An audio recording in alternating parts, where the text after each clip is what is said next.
गोकुळ संदर्भात एक प्रश्न आहे. संजय येड्रावकरांनी बिनविरोध ही निवडणूक होणार असं सांगितलं आणि आपल्या तुमच्यासोबत आणि राज्य नेतृत्वाबरोबर देखील चर्चा झाली. काय तथ्य आहे? अजून माझ्याबरोबर तशी काय चर्चा त्या ठिकाणी झालेली नाही. काँग्रेस म्हणून आम्ही 30 तारखेला आमचे सगळे ठराव आहेत हे धैर्यप्रसाद हॉलजवळून चालत जाऊन आम्ही एअर ऑफिसला 30 तारखेला सकाळी 10-11च्या दरम्यान त्या ठिकाणी देणार आहोत.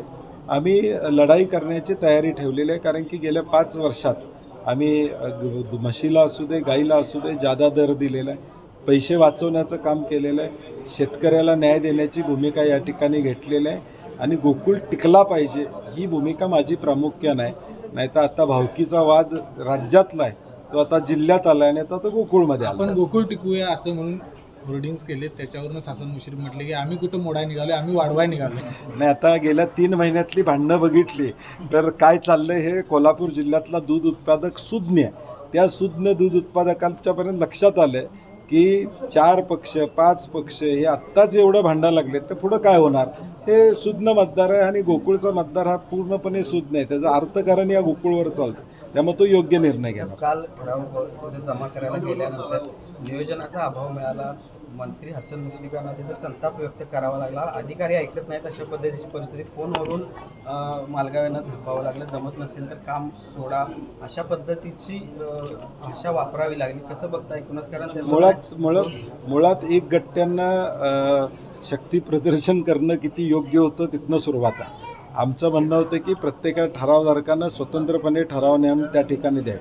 ज्यावेळी तुम्ही 2000 लोक तिथं ठराव घेऊन जाता, त्यांच्यावर आलेले 1000-2000 लोक, एवढी गर्दी होणार आणि गोंधळ होणारच आहे. शेवटी प्रशासनावर किती दबाव आणायचा महायुतीतल्या सगळ्या लोकांनी हे ठरवलं पाहिजे. एकाच वेळी 2-2, 3-3 हजार लोक गेले तर प्रशासनसुद्धा काय करणार आहे. तुम्ही टाईम देऊन दिवसभरात मग 1 महिन्याची मुदत काय ठराव द्याला.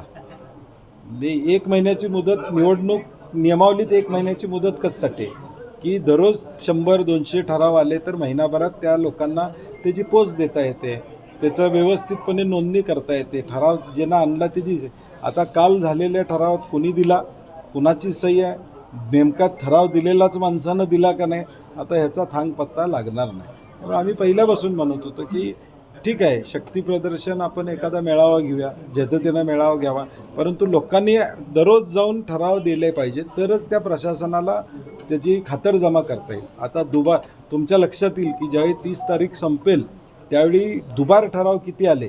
आता आमच्याकडे अशी माहिती आली की जे चूक निवडणूक आयोगानं काय केली, निवडणूक प्रक्रियेनं की जो फॉर्म काढला ठरावाचा तो कोणी छापून घ्यायला लागले. आता तो छापून घेऊन परत दुबार ठराव करायला लागले. कोण सचिवाच्या सहीनं देते, कोण चेअरमनच्या सहीनं देते. म्हणजे आता किमान 100-200 दुबार ठराव येतील आणि त्याचे वाद कोर्टात त्या ठिकाणी जातील.